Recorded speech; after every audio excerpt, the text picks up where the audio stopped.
datang di acara Study in Holland di Rumah Aja Series. Kembali lagi di acara online learning ya, setiap hari Rabu. Pastinya setiap minggunya kita mengadakan acara ini setiap hari Rabu dan hari Jumat.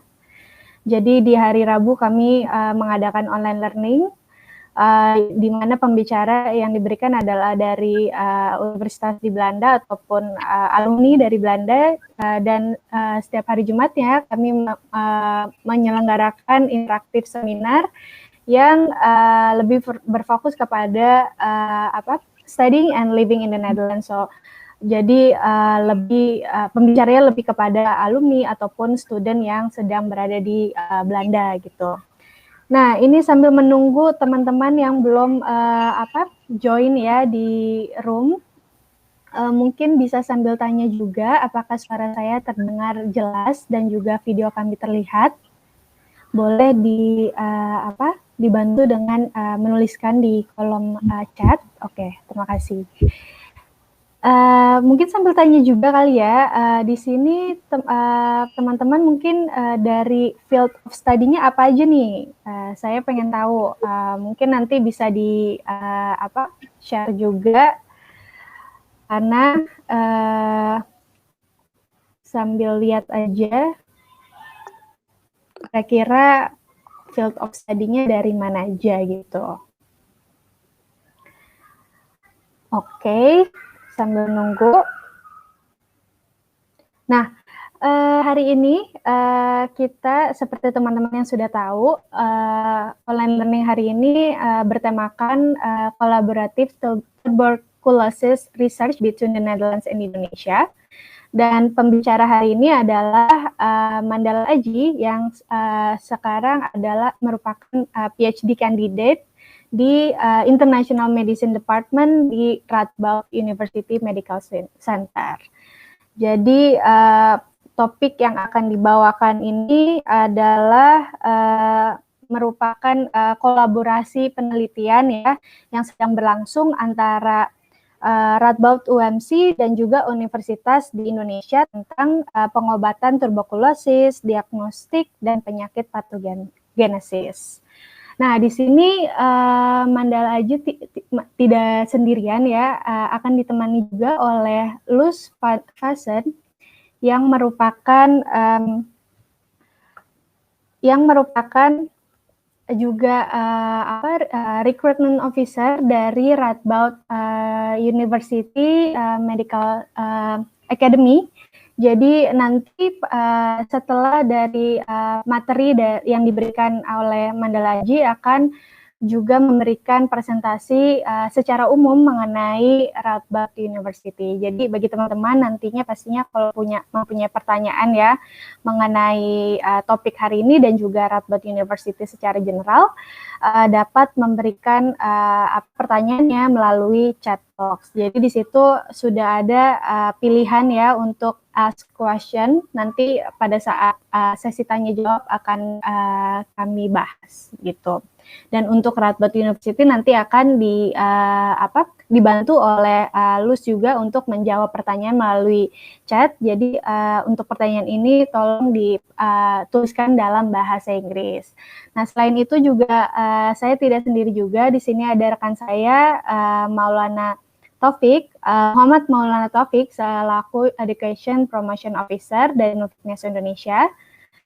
Akan juga membantu pertanyaan teman-teman nih yang lebih umumnya seputar studi di Belanda. Jadi semua pertanyaan bisa langsung dituliskan melalui chatnya.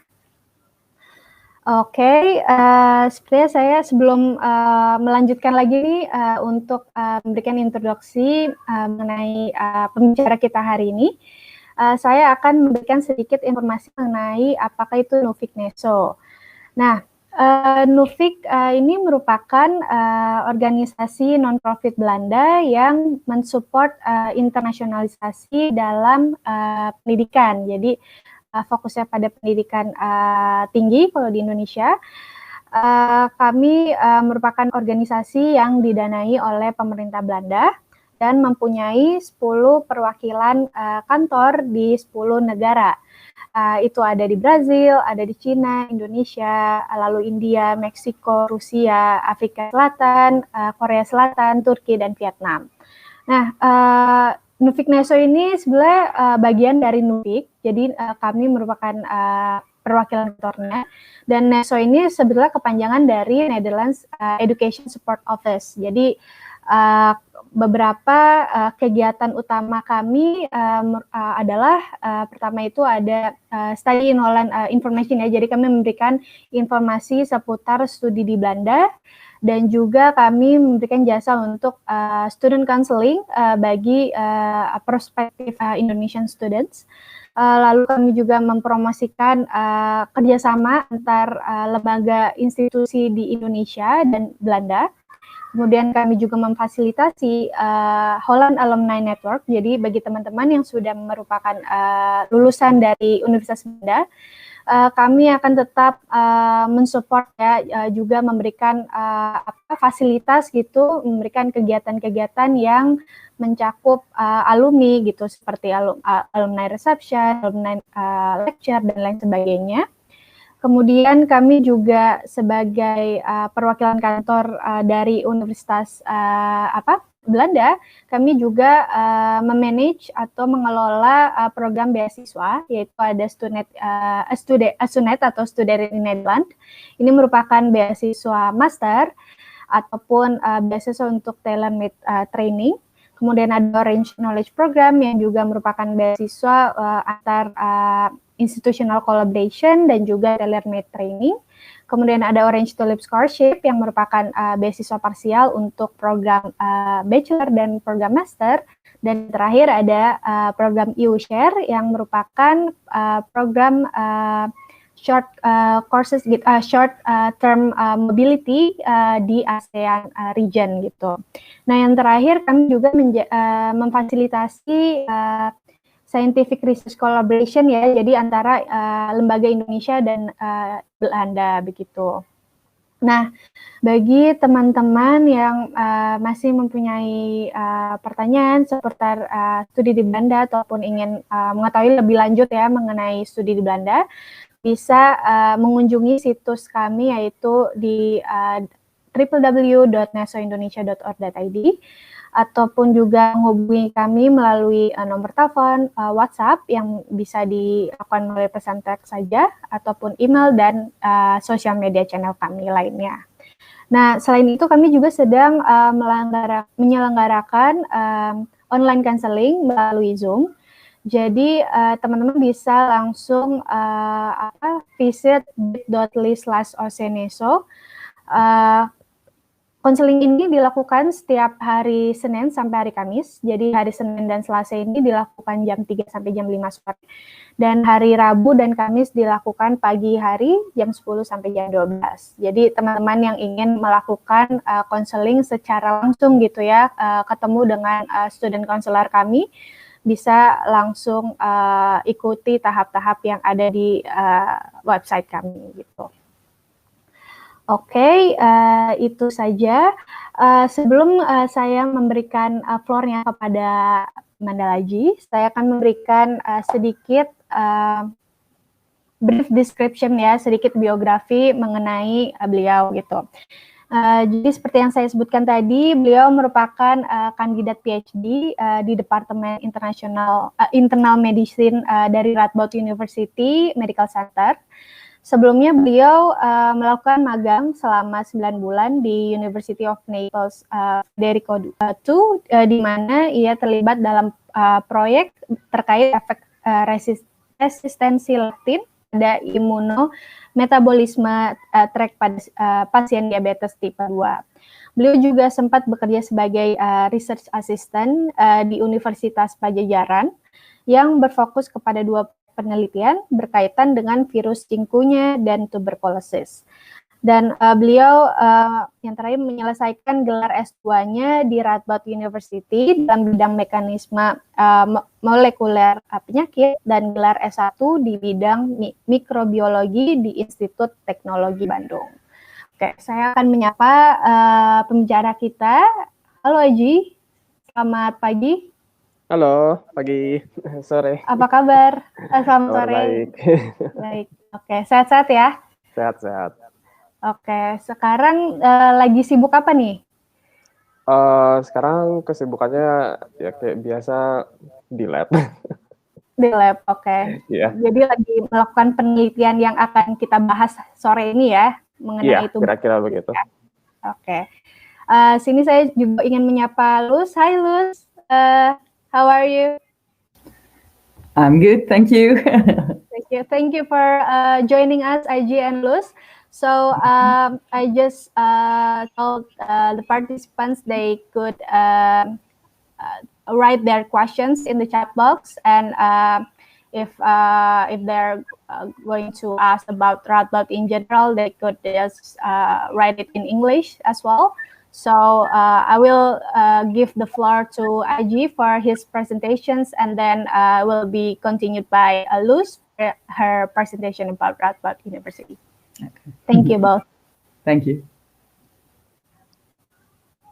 Oke, jadi selamat sore semuanya. Seperti yang tadi telah diperkenalkan, nama saya Aji. Sekarang ini saya adalah PhD candidate di Radboud UMC, lebih tepatnya di bidang diabetologi di Departemen Internal Medicine. Untuk hari ini, tapi presentasi saya akan lebih berfokus pada tuberkulosis, lebih tepatnya program riset kolaboratif antara Belanda, spesifiknya Radboud UMC dan Indonesia di bidang tuberkulosis. Ini sekilas tentang saya. Tadi sebenarnya udah diperkenalkan juga ya sama Mbak Emi. Jadi saya menjalankan studi S1 saya itu dulu di ITB di bidangnya mikrobiologi, lalu saya lanjut bekerja di Unpad sebagai research assistant di pusat studi TB HIV-nya, dan ketika saya bekerja di pusdi TB HIV inilah saya terekspos dengan riset tuberkulosis antara Unpad dengan Radboud University, dan hal itu juga yang mendorong saya untuk akhirnya mendaftar di program masternya di Radboud University, yaitu Molecular Mechanisms of Disease, di mana saya menjalankan internship saya juga salah satunya di bidang tuberkulosis. Waktu itu internship pertama saya. Dan selanjutnya, setelah saya lulus, saya kembali ke Department of Internal Medicine Radboud UMC, di mana saya menjalankan internship pertama saya sebagai PhD candidate. Tapi untuk sekarang ini, untuk PhD saya lebih fokusnya pada bidang diabetesnya dan bukan di bidang tuberkulosis. Tapi tetap hari ini saya presentasinya tentang tuberkulosis karena riset Radboud UMC yang berkembang dengan Indonesia itu di bidang tuberkulosis. Jadi pertama sedikit latar belakang tentang tuberkulosis. Jadi tuberkulosis itu adalah salah satu penyakit infeksi yang paling sukses di dunia ini, karena kalau mau dilihat, sepertiga dari penduduk dunia itu sebenarnya terinfeksi tuberkulosis. Jadi dari sepertiga penonton yang ada di sini, kira-kira ada kena infeksi tuberkulosis. Tapi kok nggak semua orang batuk-batuk darah kayak gitu kalau misalkan dipikir. Karena tuberkulosis itu infeksinya ada dua macam, ada yang infeksi laten dan infeksi aktif. Dan kebanyakan orang itu mengalami yang namanya infeksi laten, di mana si bakterinya sendiri itu tidak berkembang, tapi tetap terus ada dalam paru-paru, dan suatu saat bisa berkembang menjadi penyakit aktif. Nah, penyakit aktif inilah yang bergejala, yang misalkan orangnya batuk-batuk, terus jadi kurus, terus pucat, yang akhirnya bisa menyebabkan kematian juga. Dan kalau dilihat secara angka juga 10 juta orang per tahun di dunia ini terkena infeksi aktifnya tuberkulosis, penyakit aktifnya, dan 1 juta orang meninggal. Menyebabkan hal ini membuat tuberkulosis menjadi salah satu penyakit yang paling mematikan di dunia ini, penyakit infeksi yang paling mematikan. Dan untuk Indonesia sendiri, Indonesia itu sebenarnya salah satu negara yang endemik TB. Jadi kasus TB di Indonesia ini banyak. Kalau di total, tuberkulosis di Indonesia itu peringkat ketiga tertinggi di dunia. Yang nomor satunya kemungkinan Cina. Sekarang ini Cina deh kayaknya. Cina nomor 2-nya kayaknya India, tapi saya harus cek lagi. Tapi ya kira-kira begitu. Jadi apakah ada kepentingan, ada urgensi dari menjalankan riset tuberkulosis di Indonesia? Itu jelas ada, karena penyakitnya sangat-sangat prevalen untuk di Indonesia itu sendiri. Hal itulah yang akhirnya mendorong kerjasama penelitian antara Radboud UMC dengan universitas di Indonesia. Yang paling pertama menjalankan kerjasamanya ini adalah Universitas Padjadjaran. Jadi kerjasama antara Radboud UMC atau lebih tepatnya lab grupnya TB dengan lab grupnya TB dari Universitas Padjadjaran itu dimulai dari tahun 1999 diinisiasinya oleh 2 orang ini. Jadi Pak Reinoud van Crevel sama Dr. Bahati Alisya-Bana. Jadi mereka ketemu, akhirnya menjalankan riset bersama. Setelah lewat 20 tahun, kolaborasi risetnya masih berjalan. Dan bidang yang dirisetkan pun banyak ya. Memang fokus utamanya TB, tapi TB itu kan banyak fokusnya juga. Jadi ya mulai dari tuberculosis meningitis, jadi tuberculosis meningitis, lalu infeksi bersamanya HIV dan TB, terus ada TB dan diabetes, infeksi laten TB, dan yang paling terakhir ini nama studinya adalah Ultimate State Study. Ini fokusnya ke tuberculosis meningitis, dan ini kerjasamanya udah melibatkan Vietnam juga. Jadi ini adalah studi yang paling besar untuk saat ini yang sekarang ada. Tujuan dari kerjasama yang ada ini adalah untuk menghasilkan riset yang bersifat kredibel dan relevan dan diakui secara internasional. Selanjutnya adalah untuk meningkatkan kualitas penanganan TB, pencegahan dan pengobatan TB di Indonesia, serta untuk meningkatkan kapasitas riset, baik itu institusi ataupun individual. Institusi ya berarti meningkatkan nama baik dari institusinya, meningkatkan sarana prasarana juga untuk melakukan riset dan diagnosis dan pengobatan di bidang tuberkulosis. Dan untuk individual ya berarti pelatihan-pelatihan, salah satunya adalah pelatihan semacam PhD seperti yang saya jalankan ini. Nah, untuk topik penelitian dari kerjasamanya ini, secara umum itu bisa dibagi menjadi 2, yaitu yang pertama adalah faktor apa yang menyebabkan penyakit tuberkulosis dan berbagai komorbiditas yang mungkin ada. Dan yang kedua adalah kalau kita sudah tahu faktor apa aja yang menyebabkan penyakitnya, bagaimana cara kita untuk meningkatkan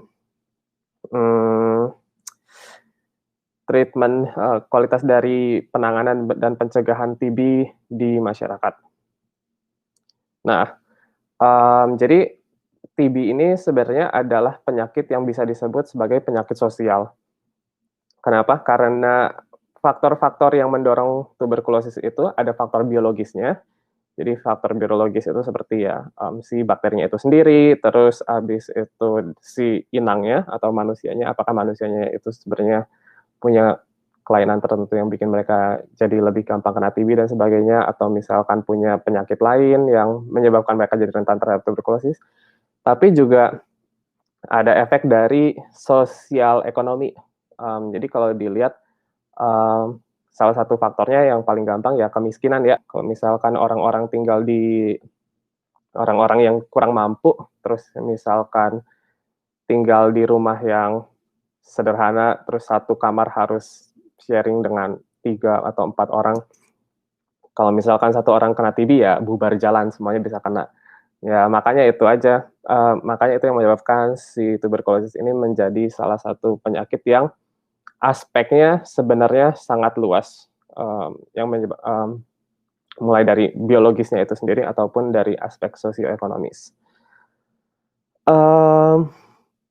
Dan kalau kita udah berhasil mengidentifikasi apakah faktor-faktor yang berpengaruh terhadap penyakit tuberkulosis ini, kita bisa mengontrol penyakitnya tuberkulosis itu sendiri, pengobatannya dan pencegahannya dengan berbagai metode seperti vaksinasi, diagnosis yang lebih baik, pengembangan jenis pengobatan yang baru, terus habis itu dan lainnya, seperti meningkatkan alur pemeriksaan, mengimprove alur pemeriksaan dari tuberkulosis di tingkat klinisnya sendiri, atau menciptakan semacam terapi regimen yang sifatnya spesifik untuk per orang, sehingga pengobatannya bakal jadi lebih efektif. Dan bagaimana cara kita mempelajari hal-hal ini adalah dengan pertama, banyak ya caranya, dan ini sebenarnya saling berkaitan satu sama lain. Ya paling pertama ya pasti mengumpulkan orang-orang yang sakit TB untuk direkrut ke dalam studinya. Itu pengumpulan kohort pasien, lalu kita melakukan pengembangan berbagai metode diagnostik yang lebih baik juga. Kan selama ini kalau misalkan sakit TB itu yang metode diagnosisnya itu kan paling efektif di kultur ya, jadi ditumbuhin bakterinya dan itu bisa makan waktu sebulan. Itu sebenarnya lama ya kalau misalkan harus nunggu sebulan. Jadi berusaha mengembangkan metode diagnostik yang lebih cepat dan lebih akurat. Lalu ada juga lab science, itu berarti ya kayak berusaha mengetahui proses biologis dari antara penyakitnya itu sendiri, jadi si bakterinya, apa yang terjadi dalam bakterinya sehingga dia jadi infeksius, ataupun dari inangnya, kayak mempelajari respon imun dari inangnya sendiri ketika terkena tuberkulosis. Lalu ada clinical trials, di mana kita menjalankan, berusaha mengembangkan metode-metode baru untuk men-treat pasien-pasien tuberkulosis. Ada studi epidemiologi dan selalu, of course, ada juga studi untuk public health-nya. Dan luaran dari riset-riset yang ada ini adalah dalam bentuk paper akademik, jadi artikel-artikel di jurnal ilmiah. Terus juga selain itu untuk mengembangkan guideline pemeriksaan dan penanganan TB. Ya, ini salah satu impact yang paling besar ya untuk mengeluarkan guideline untuk penanganan penyakit itu. Lalu ada edukasi, diseminasi, dan berusaha untuk memengaruhi para pemegang jabatan untuk membuat kebijakan-kebijakan yang bisa mendorong untuk eradikasi TB di Indonesia. Dan dari kolaborasi yang sudah berjalan selama kira-kira 20 tahun ini, sudah ditelurkan berapa ya? 1, 2, 3, 4, 5, 6, 10. Jadi ini buku-buku yang ada di dalam sini itu adalah masing-masing buku tesis dari orang-orang Indonesia yang akhirnya, orang-orang Indonesia dan orang-orang Belanda yang terlibat dalam grup TB ini. Dalam penelitian ini. Jadi udah ada 10 buku yang dikeluarkan, berarti udah ada 10 mahasiswa S3 yang berhasil dihasilkan dari proses kolaborasi riset antara Radboud UMC dan Indonesia, Universitas Pajajaran, lalu sekarang kayaknya Universitas Indonesia juga udah masuk ke dalam jaring-jaring riset kolaborasinya. Dan kalau bisa dilihat, ini semua kayak bukunya gambarnya bagus-bagus gitu kan. Jadi kalau misalkan di Belanda itu, kalau misalkan buku disertasi S3-nya, covernya memang boleh desain sendiri, jadi dia tidak monoton. Jadi ini salah satu alasan yang mungkin bisa mendorong orang untuk studi S3-nya di Belanda, supaya cover buku tesisnya bagus. Nah, itu tadi yang udah lulus. Kalau untuk sekarang ini, masih ada berapa? Kira-kira 10 orang lagi dari hasil kolaborasi ini yang sedang menjalankan riset di bidang tuberkulosis atau bidang yang berkaitan dengan tuberkulosis, yang akhirnya nanti akan menghasilkan tesis book juga dan berkontribusi terhadap eradikasi TB. Semoga.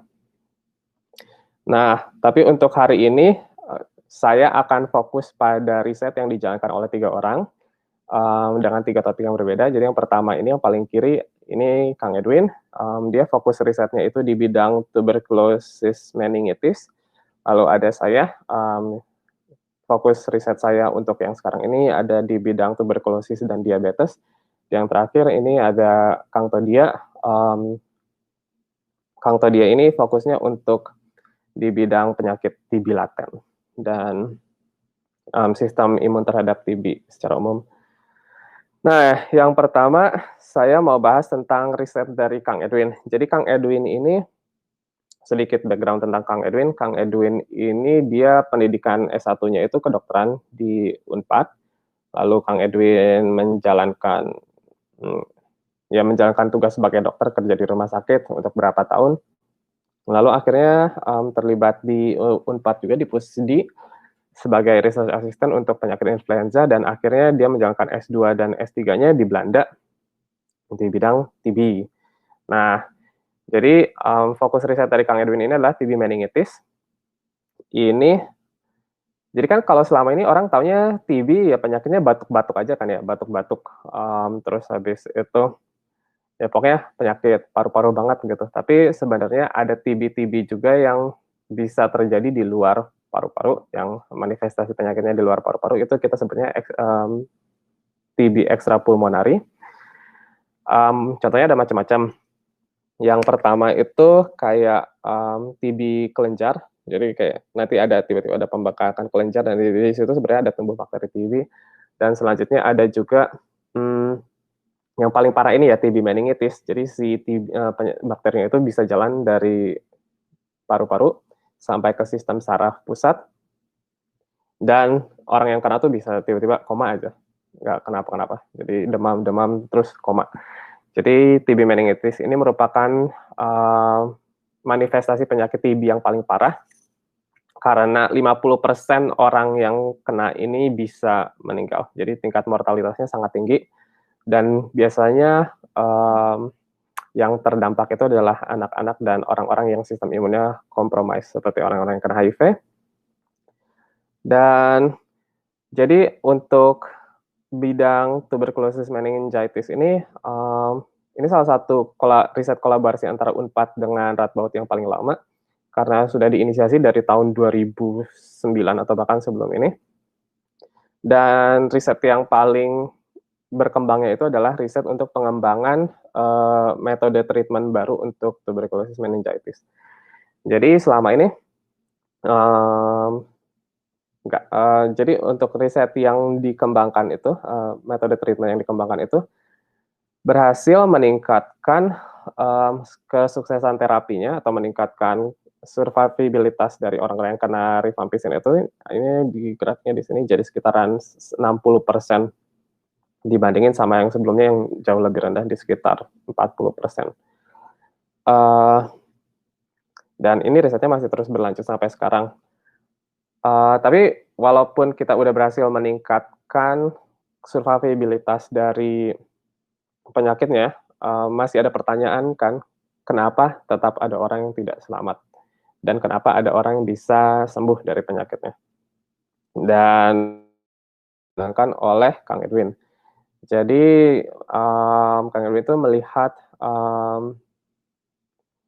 perbedaan antara orang yang berhasil survive atau berhasil sembuh dari tuberculosis meningitis dibandingkan dengan orang-orang yang meninggal ketika terkena penyakit.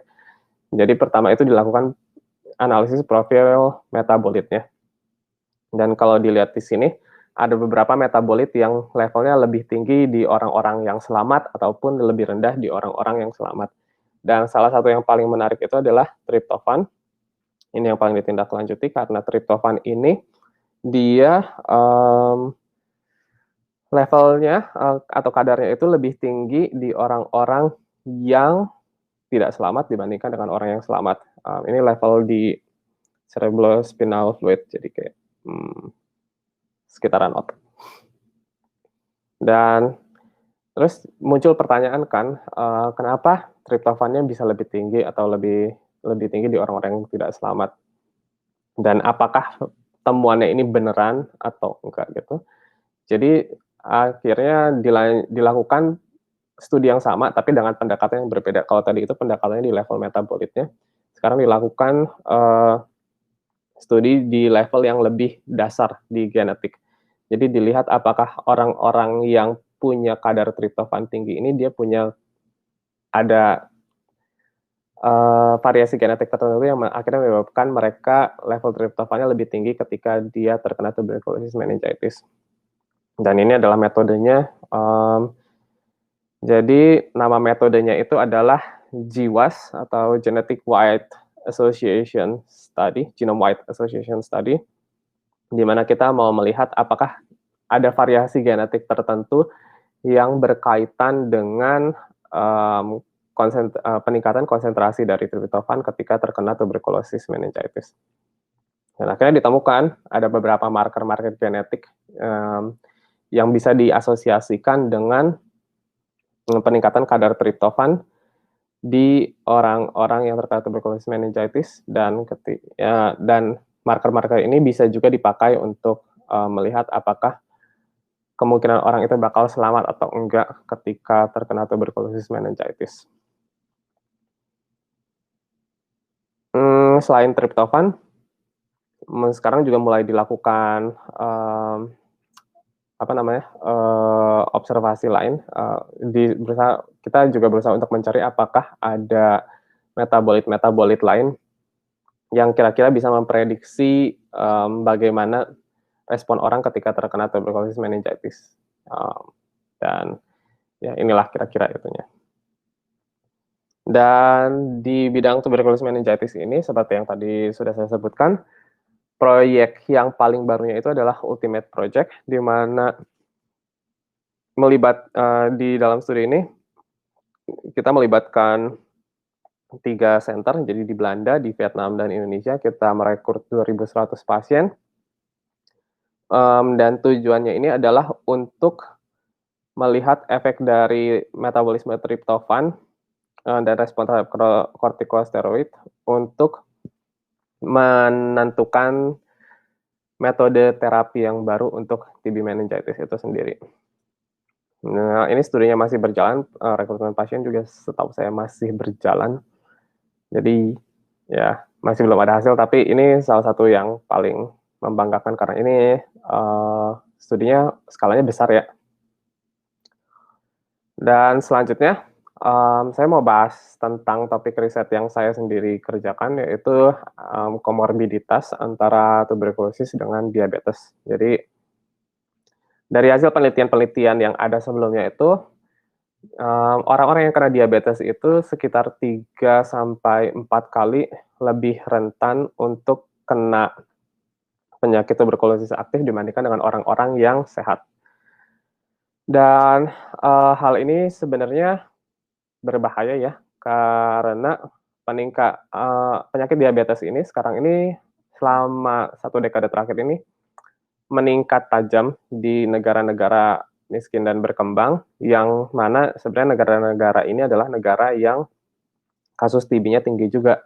Jadi kalau misalkan kasus diabetesnya naik, ya berarti otomatis orang-orang yang kena TB juga kemungkinan akan naik. Jadi itulah kenapa TB-DM ini cukup menjadi concern dari orang-orang yang berusaha untuk mengeradikasi TB. Dan riset yang sudah berjalan selama ini antara Radboud UMC dengan Unpad, salah satunya itu adalah tandem.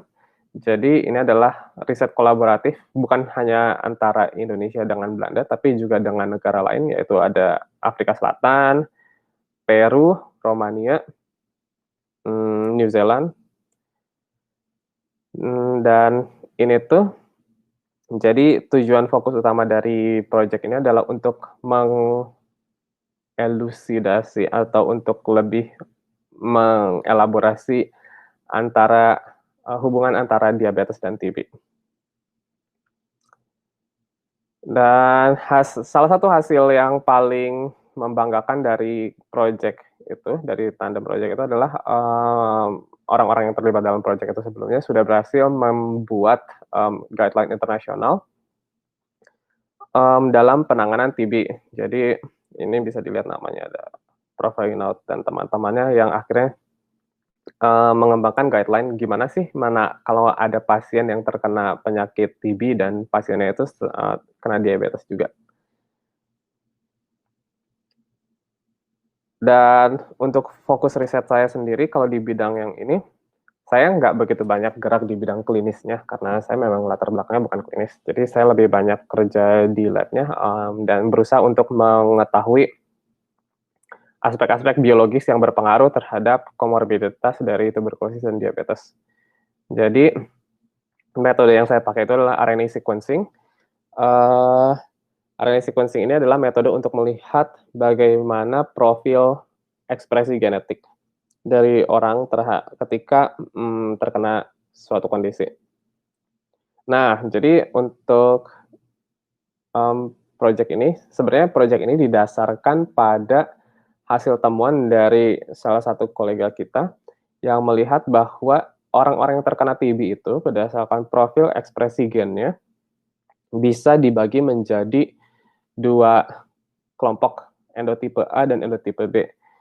Di mana satu kelompok itu respon imunnya cenderung lebih tinggi, cenderung lebih responsif ketika terkena TB dibandingkan dengan orang-orang yang ada di endotipe yang satunya. Di mana orang-orang yang di endotipe satunya ini respon imunnya cenderung kurang baik, lebih tidak baik dibandingkan dengan orang-orang yang terkena yang ada di grup endotipe A misalkan. Nah, kan dari yang saya sudah sebutkan sebelumnya, orang yang kena diabetes itu kemungkinan 3-4 kali lebih rentan terkena penyakit tuberkulosis. Dan mereka juga ketika terkena tuberkulosis itu, kecenderungannya adalah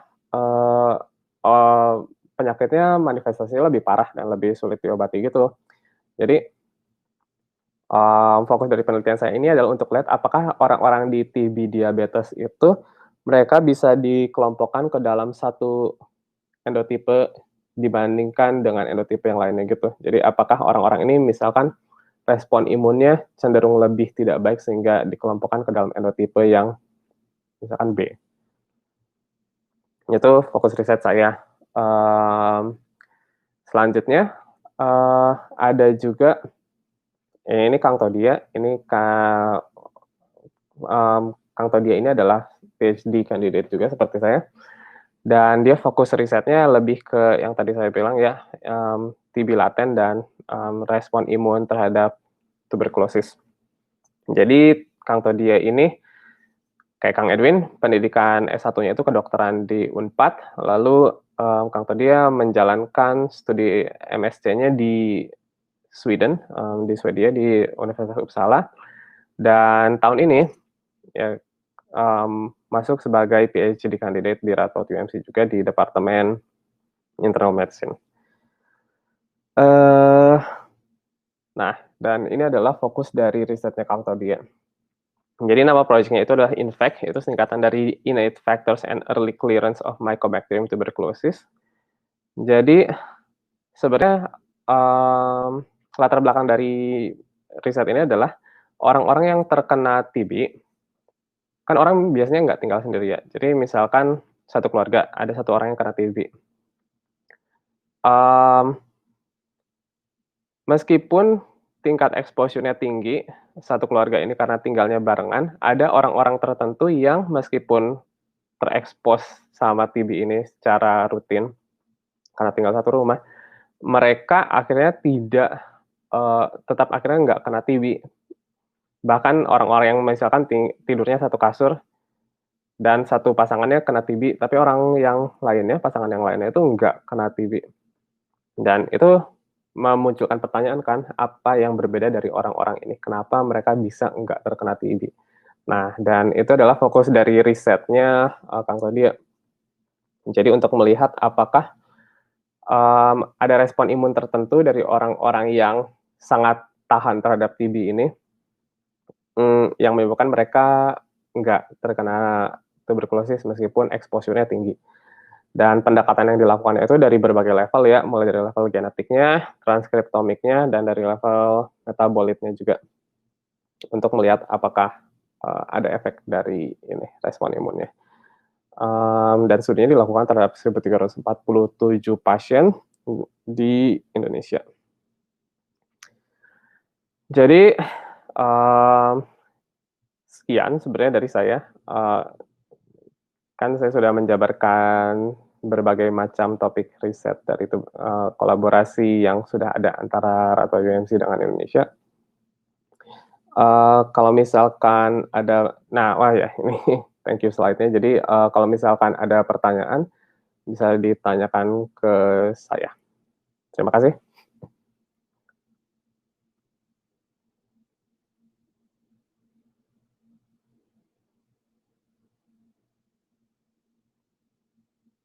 Terima kasih sekali untuk presentasinya, Mas Aji, sangat menarik sekali.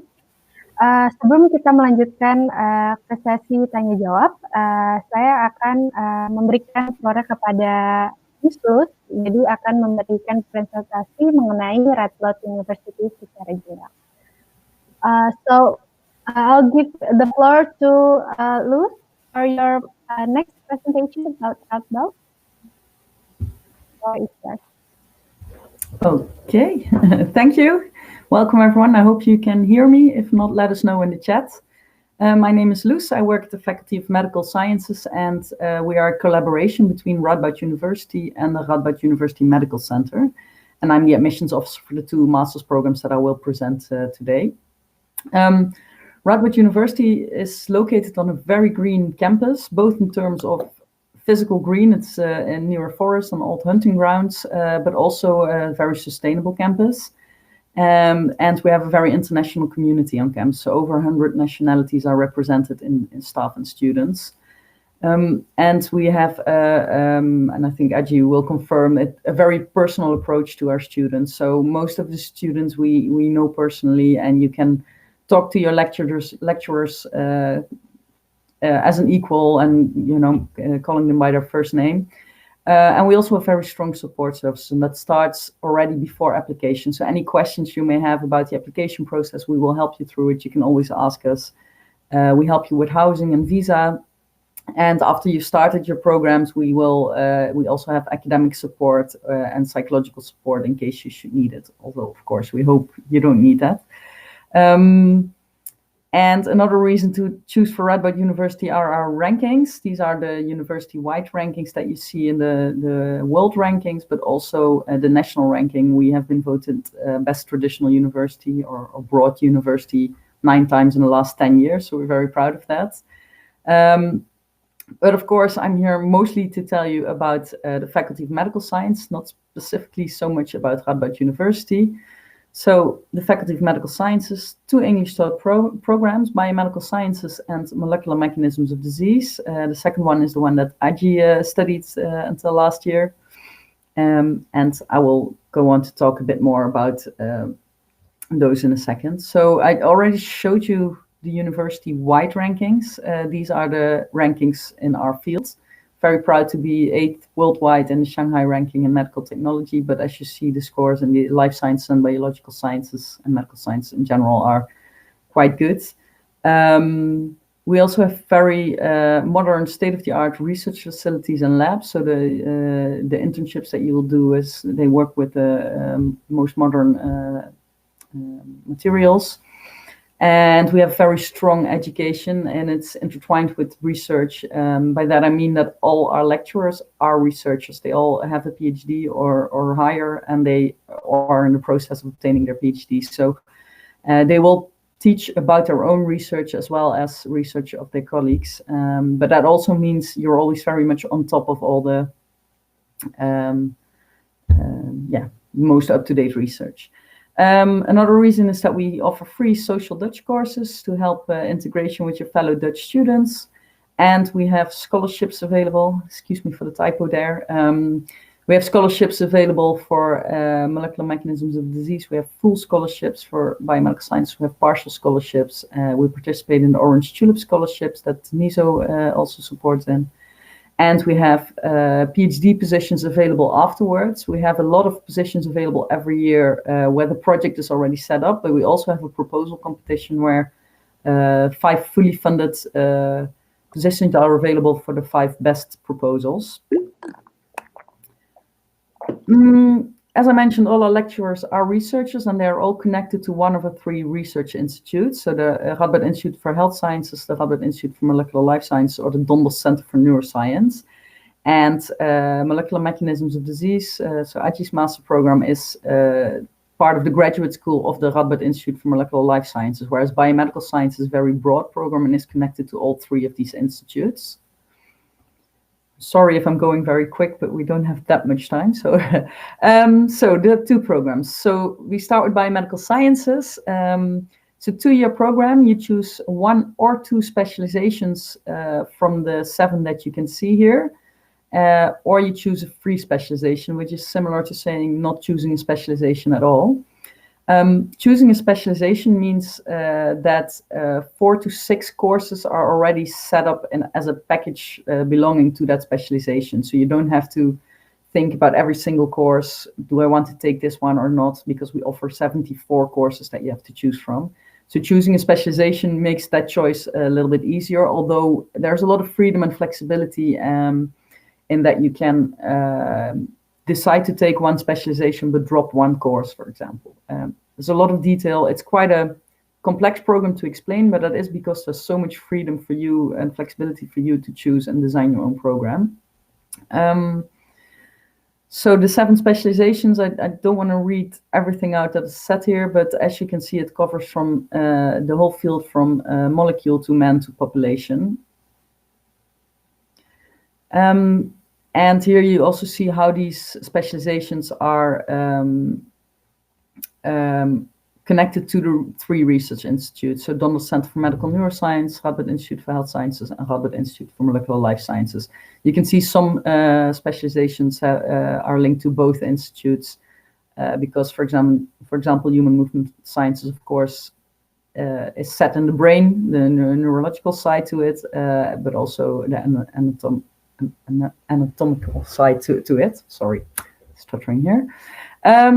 Apart from a specialization, you also choose a research career profile. So research, consultancy, or communication, depending on what you want to do after you graduate. Again, there are some courses related to the specialization or the career profile you choose. So in this slide, you can see a little bit better. If you choose a specialization, there will be 4 to 6 courses already defined that you will have to take. You choose a career profile, which will have 2 to 4 courses related to it. So that brings you already to 6 to 10 courses that are all set for you, ready to go. And then a big part of the program is internships. The total of the program is 2 years, as I mentioned, that equals 120 European credits. Half of that is internships, so you'll get a lot of hands-on working experience here.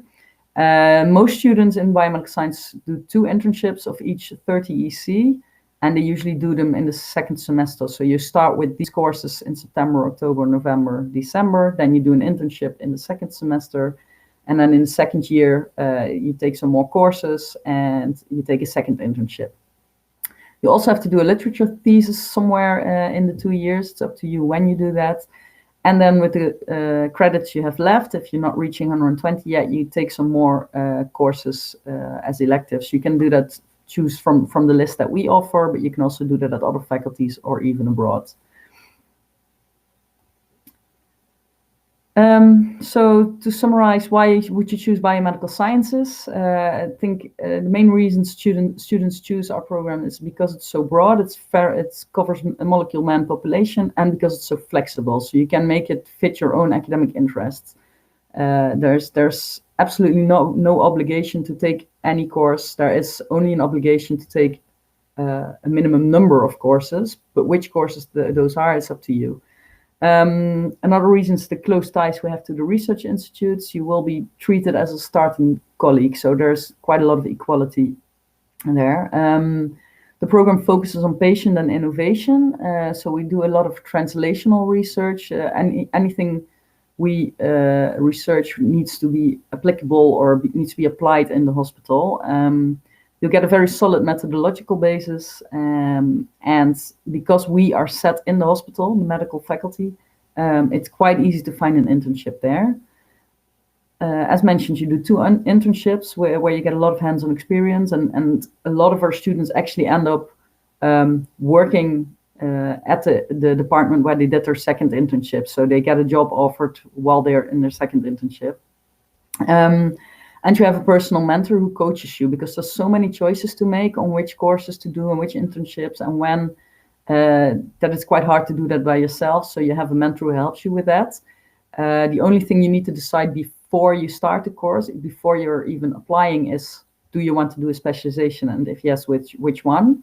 And then in April, you have to decide on the actual courses you want to start with in September. But apart from that, the career profile, the internships, you can all decide later while you're in the program. And here's the website for more information, and I will show that on a later slide as well. Then molecular mechanisms of disease is our research master. So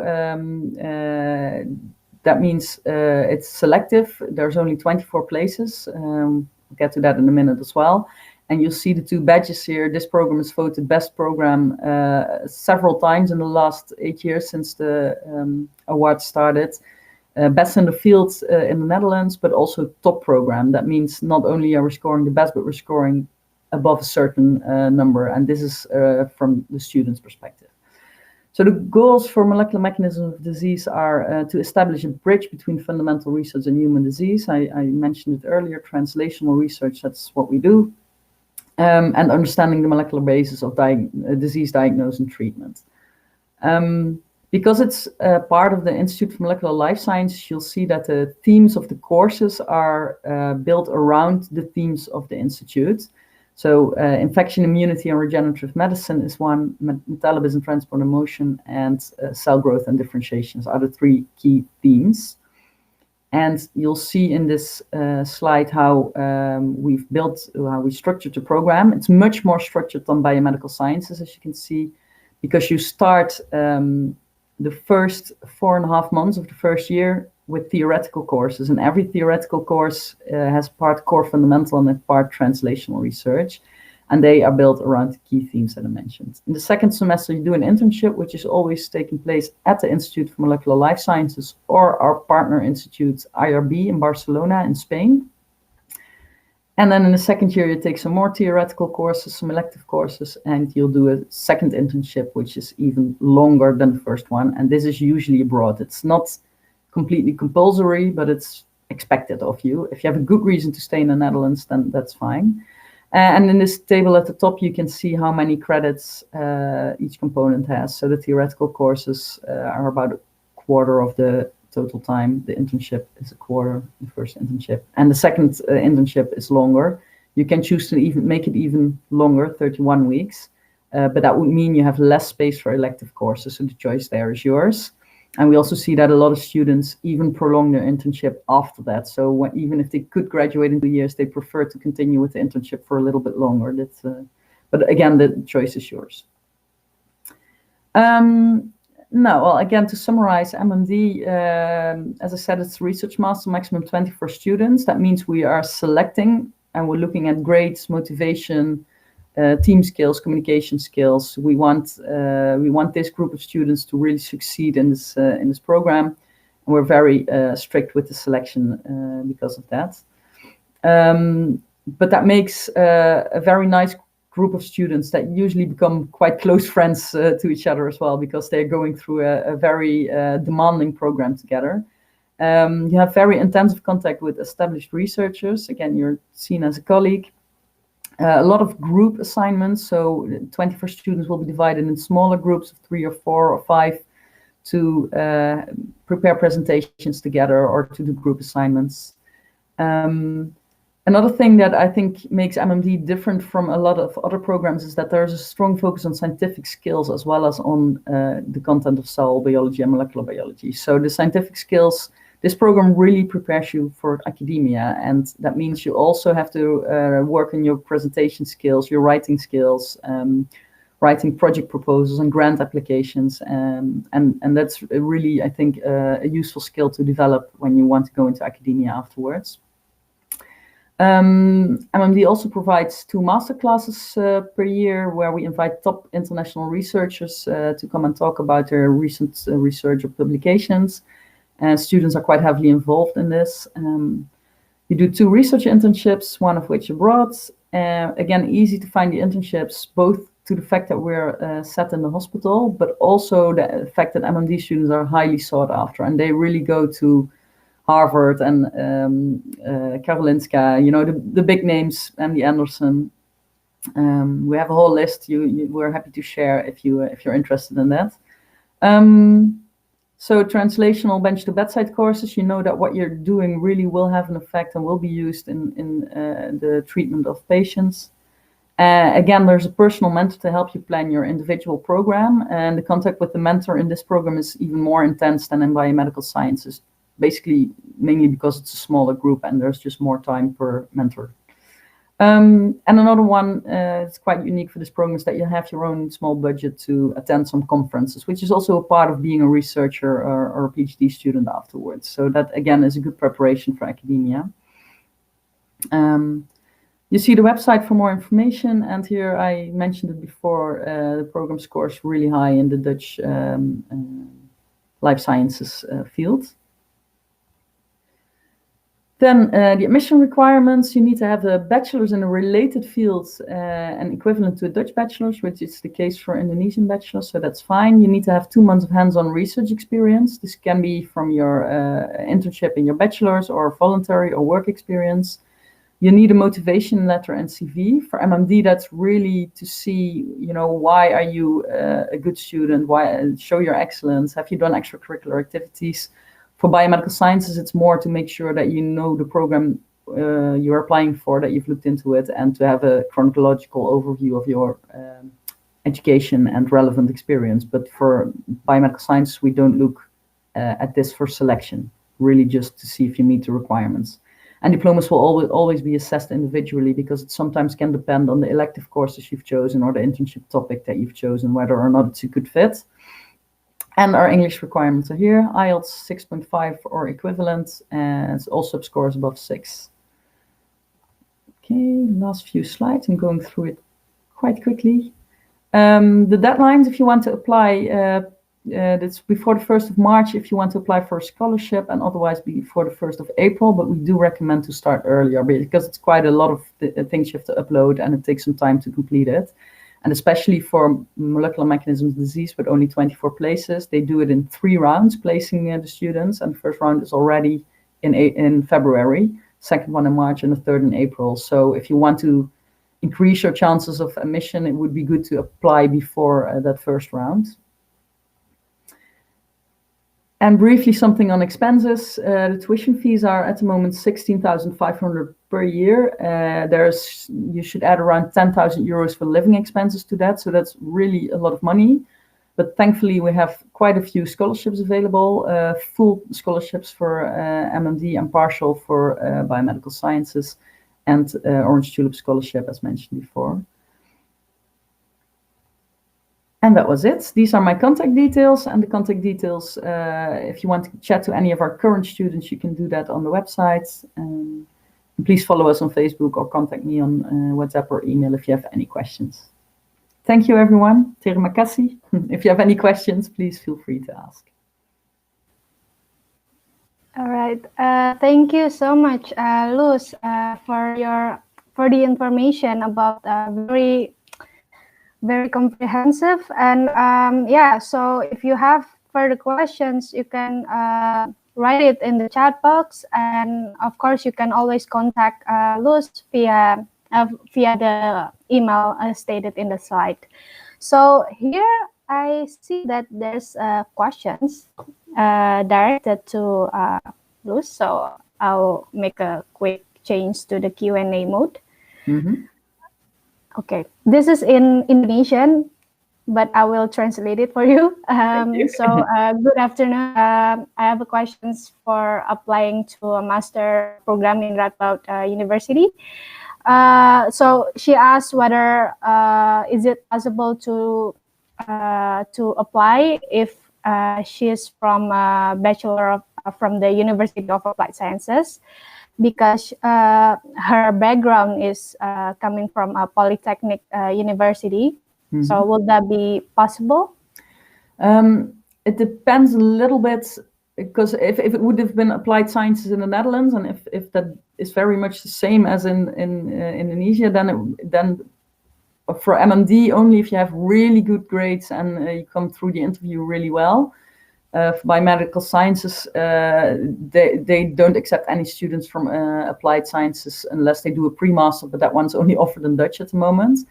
However, I know that, for example, polytechnic colleges in the UK are not exactly the same as applied research universities and as applied sciences university in the Netherlands, and polytechnic universities from the UK do give access. So I'm not sure if the polytechnic colleges in Indonesia, maybe you know that, Amy, are very similar to the Dutch applied sciences programs. Yeah, about that, I'm not quite sure as well. Perhaps it's a bit different from that in the Dutch university. But I would suggest you to, for Fadila, maybe you could send an email to the admission team at Radboud University to ask whether your diploma could actually be eligible to apply for a master there. It also really depends on how much research methodology there was in your course and things like that. So if you can email me your transcript with the courses you've taken, then I can have a look at it and discuss it with the admissions board. Yeah. Okay. Thank you. Yes. Thank you, Luz, for the answer, and I hope that's answered your question, Fadia. So we're still waiting for maybe we can still receive some few questions for particularly for Aji, because well, we can give like some more time, like 5 minutes, so that we can still discuss it regarding the topic. Yeah. So I will unpublish the question.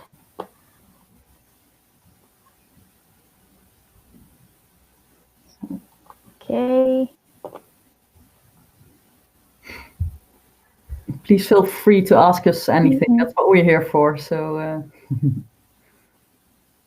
yeah, don't be shy, because you can also ask the question in Indonesian as well. So that's fine, because of course IG can answer it in Indonesian.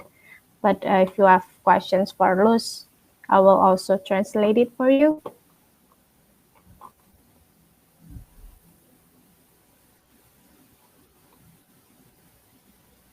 Okay, so while waiting, maybe I can ask a question to Aji. So because I've seen that the research has been has been done for quite some time, like from years. But I also see that it's been collaborated between Radboud and Unpad, Universitas Padjadjaran. But does Radboud University also has any collaboration with other universities in Indonesia in this particular field? Yes. Should I answer in English or in Indonesian? What you want, whatever you're comfortable with. Ya, bahasa Indonesia aja ya kalau gitu. Yeah, sure. Banyak. Salah satunya dengan UI. UI juga ada kerjasama dengan Radboud University. Terus habis itu di Undip juga ada. Kalau Undip itu kerjasamanya lebih ke bidang penelitiannya Dengue.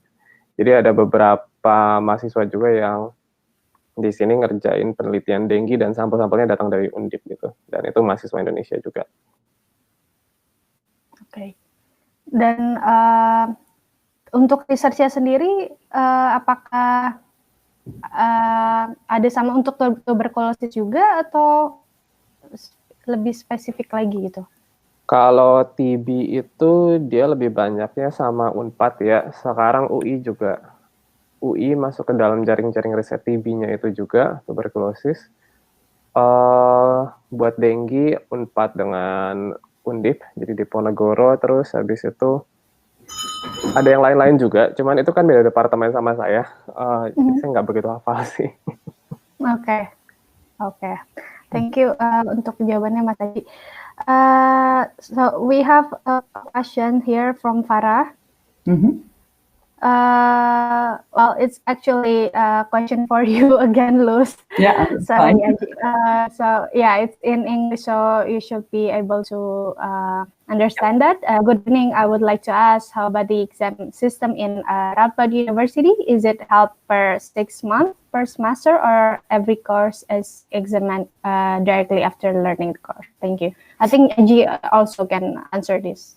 Yeah, So, I think if Aji will, I mean, it's different per program. So some programs work with a semester and have the exams at the end, and some programs don't. So biomedical sciences has courses of 4 weeks, and they finish with an exam. So every 4 weeks you have one exam, or two if you take two courses at the same time.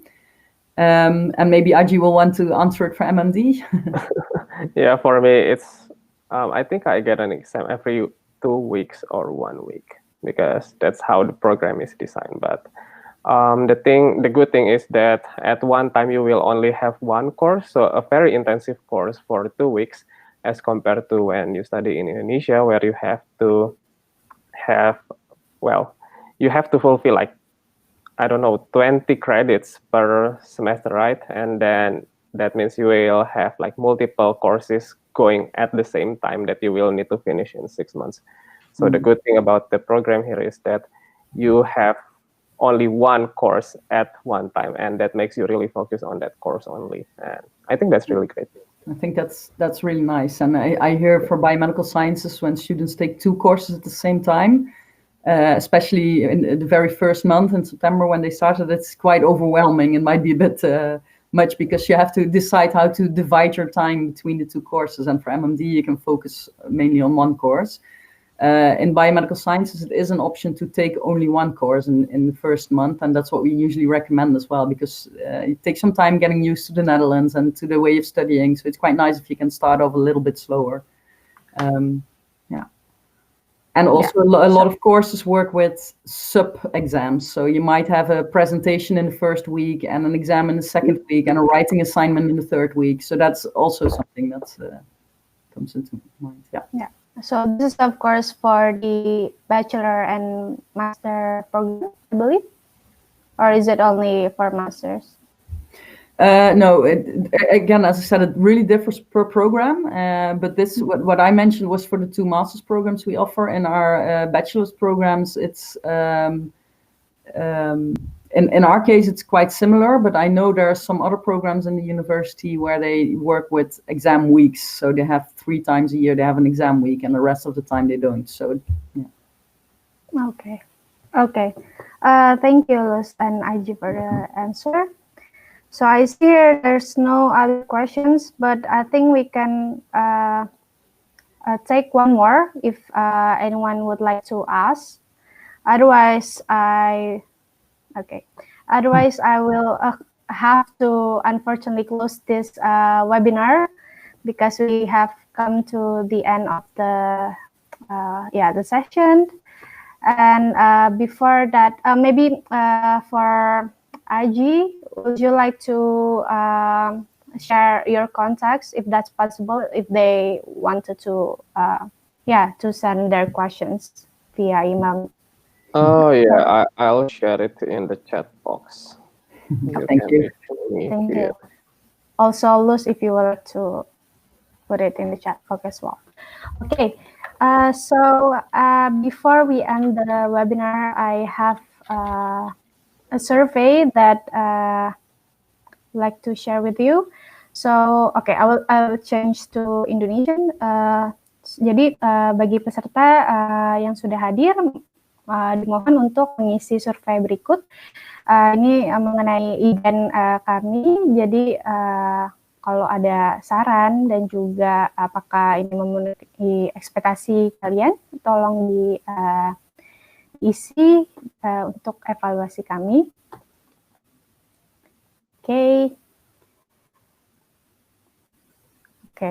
Sambil menunggu juga I would like to thank Aji and Luz, of course, for joining us for this Study in Holland series. Very happy to have you here and answering the question. And yeah, we'll hope to see you in another time. Thank you for having us. Thank you. Terima kasih. Sama-sama. Okay, I'll close the survey and also like to thank you to all of the participants who are joining us to hear about the presentation from Aji and Luz. And thank you so much, and we'll see you in another time. Bye-bye. Bye. Bye.